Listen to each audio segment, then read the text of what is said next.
कभी सोचा है कि कुछ लोग इतनी आसानी से पैसा कैसे बना लेते हैं जबकि दूसरे हमेशा स्ट्रगल करते रहते हैं? आज हम पैसे के साथ अपने रिश्ते को बदलने के बारे में कुछ समझने वाले हैं। और ये सारी बातें स्पीकर डेविड बेयर के एक पावरफुल फ्रेमवर्क पर आधारित हैं, जो हमें इसी सवाल का जवाब ढूंढने में मदद करता है। तो चलिए सीधे इसमें उतरते हैं।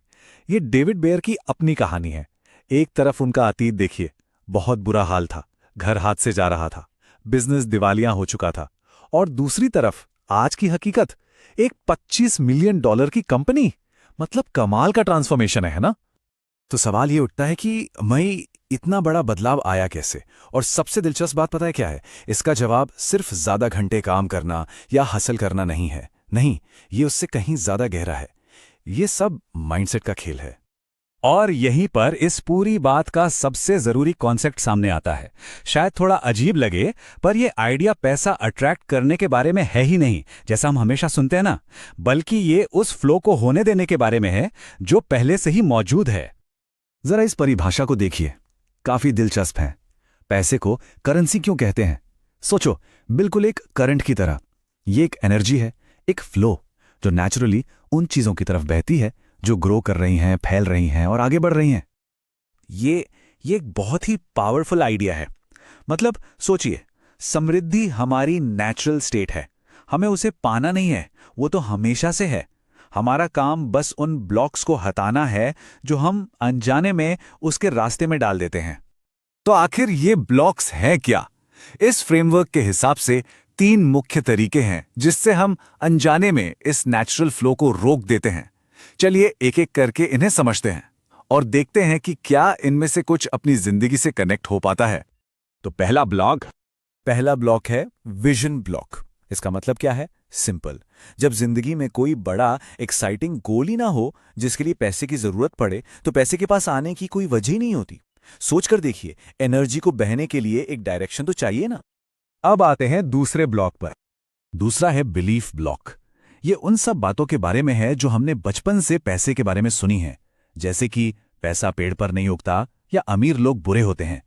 ये सारी कहानियां ना हमारे सबकॉन्शियस मन में बैठ जाती हैं और आज भी बिना हमें पता चले हमारे फाइनेंशियल फैसलों को कंट्रोल करती हैं।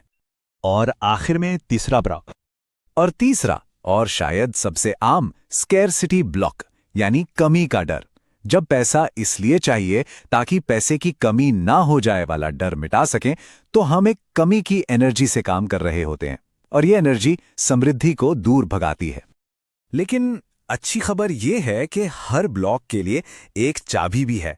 तो अब हम समाधानों पर फोकस करेंगे, देखेंगे कि इन तीनों ब्लॉक्स को कैसे अनलॉक किया जाए और उस मनी फ्लो को दोबारा से शुरू किया जाए।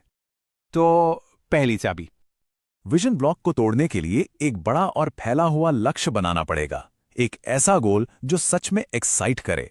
जब पैसे को एक मकसद मिल जाता है, चाहे वो कोई नया बिजनेस हो, दुनिया घूमना हो या किसी की मदद करना हो, तो पैसा खुद ब खुद उस तरफ खिंचा चलाता है, एक मैग्नेट की तरह। अब दूसरी चाबी, बिलीफ ब्लॉक को हटाने के लिए पुराने विश्वासों को पहचानना होगा और उन्हें जानबूझकर नए विश्वासों से बदलना होगा। ये सिर्फ पॉजिटिव थिंकिंग नहीं है, ये तय करना है कि आज से सच क्या है, जैसे कि पैसा मेरी तरफ आसानी से बहता है। और अब तीसरी और सबसे जरूरी चाबी। और अब तीसरी और शायद सबसे पावरफुल चाबी, कमी की फीलिंग को मिटाने के लिए एक गहरी सच्चाई को अपनाना होगा। ये जो डर है ना कि भविष्य में हमारे पास पर्याप्त नहीं होगा, यही सबसे बड़ा ब्लॉक है। और इसका समाधान एक बहुत ही सिंपल लेकिन शक्तिशाली मंत्र में है।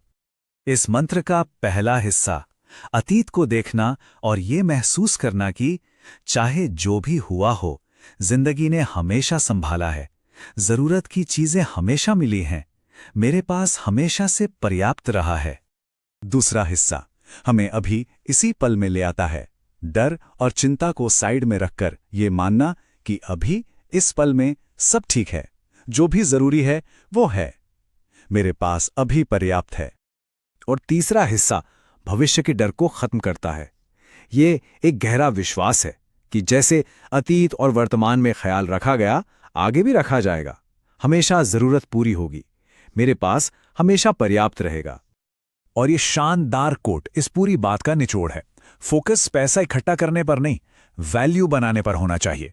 जब मकसद दुनिया में बड़े पैमाने पर वैल्यू ऐड करने का बन जाता है, तो पैसा उस मकसद को पूरा करने के लिए एक टूल बनकर अपने आप आ जाता है। तो आखिर में बस ये एक सवाल, ये कहानी सिर्फ पैसे की नहीं है, ये उस बड़े विजन की है जिसे पूरा करने के लिए जिंदगी मिली है। आखिर वो कौन सा सपना है जो बस इस एनर्जी के फ्लो का इंतजार कर रहा है ताकि वो सच बन सके।